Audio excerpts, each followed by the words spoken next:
Video में solve करेंगे exercise 8.1 का क्वेश्चन नंबर 11। क्वेश्चन कह रहा है state whether the following are true और फॉल्स, जस्टिफाई योर आंसर। देखिए आपको 5 पार्ट दिए हैं और आपको बताना है ये ट्रू या फॉल्स है और साथ में आपको आंसर जस्टिफाई भी करना है, मतलब रीज़न भी बताना है क्यों वो ट्रू है या क्यों वो फॉल्स है। फर्स्ट पार्ट पे आते हैं। फर्स्ट पार्ट कह रहा है the value of tan a is always less than 1। क्या tan a की वैल्यू हमेशा लेस देन 1 होती है? इसका आंसर हो जाएगा फॉल्स।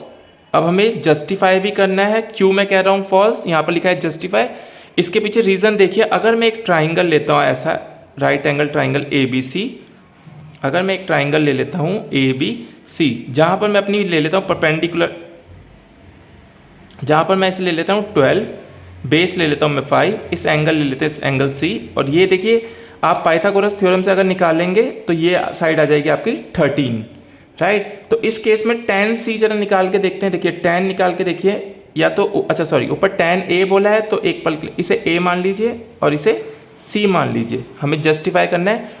tan A निकाल के देखते हैं। tan A अगर मैं इस केस में tan A निकालूँ तो tan A क्या आएगा? tan A होता है परपेंडिकुलर अपॉन बेस। शुरू में हमने पढ़ा था through proper brushing. tan A क्या होता है? Perpendicular upon base. तो यहाँ पर परपेंडिकुलर क्या है? देखिए परपेंडिकुलर है यहाँ पर हमारा, मैंने आपको बताया था A एंगल से जो सामने होगा वो होता है परपेंडिकुलर। तो ये है 12 और बेस क्या है? ये नीचे रहा 5। तो 12/5 हमारा tan A आया। इसका मतलब tan A हमारा कितना आ गया? tan A is equals to 12/5 divide करिए, 5 2 जा 10, 11 12, 2 रिमाइंडर बचा, 5 4 जा 20, 2.4 जो कि लेस देन 1 नहीं है। 2.4 इज ग्रेटर देन 1, 1 से बड़ी है। इस वजह से ये वाला स्टेटमेंट हो गया फॉल्स। स्टेटमेंट कह रहा था क्या tan A हमेशा ऑलवेज हमेशा लेस देन 1 होता है, तो ये हो गया फॉल्स। क्यों? क्योंकि हमने एक केस बना के यहाँ पर दिखाया, हमने दिखाया इस केस के लिए tan A ग्रेटर देन 1 है, इसका मतलब वो हमेशा लेस देन 1 नहीं होता है। तो आई होप आपको ये पार्ट समझ में आया होगा। चलिए नेक्स्ट पार्ट पे मूव करते हैं। सेकेंड पार्ट कह रहा है sec A is equals to 12/5 for some value of angle A। तो ये हो जाएगा आपका ट्रू। अब ये ट्रू क्यों है इसका जरा जस्टिफिकेशन दे देते हैं। देखिए फिर से एक ट्राइंगल बनाते हैं ABC, राइट एंगल ट्राइंगल बना दिया मैंने यहाँ पर ABC। यहाँ पर एंगल A ये रहा, ये कह रहा है sec A is equals to 12/5। अगर sec A 12/5 है तो हमने स्टार्टिंग में पढ़ा है sec किसका अपोजिट होता है? cos का। तो इसका मतलब cos कितना हो जाएगा? 5/12। cos हो जाएगा 5/12। cos क्या होता है? cos होता है curly brown hairs base upon hypotenuse, right. तो यहाँ पर देखिए इस एंगल A का बेस क्या है? ये बेस है, इसका मतलब ये हो गया 5 और हाइपोटेनियस क्या है? 12, मतलब हाइपोटेनियस होगी 12।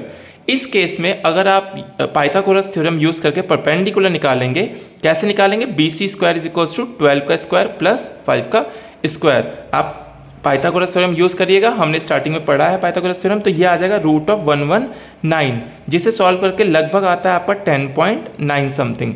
तो देखिए क्या, अब देखिए इस केस में इसका मतलब हमें पता है ट्राइंगल में हाइपोटेन्यूज सबसे लॉन्गेस्ट साइड होती है, जो कि बिल्कुल यहाँ पर भी है।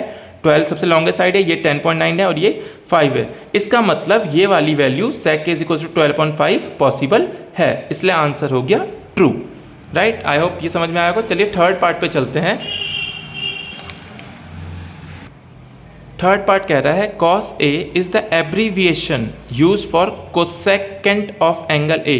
क्या cos A कोसेकेंट की शॉर्ट फॉर्म होती है? तो हमें पता है नहीं, ये है फॉल्स। क्यों है ये फॉल्स? क्योंकि हमें पता है cos A किसकी शॉर्ट फॉर्म होती है? cos A होती है कोसाइन A की शॉर्ट फॉर्म, और कोसेकेंट की शॉर्ट फॉर्म क्या होती है? Cosec A।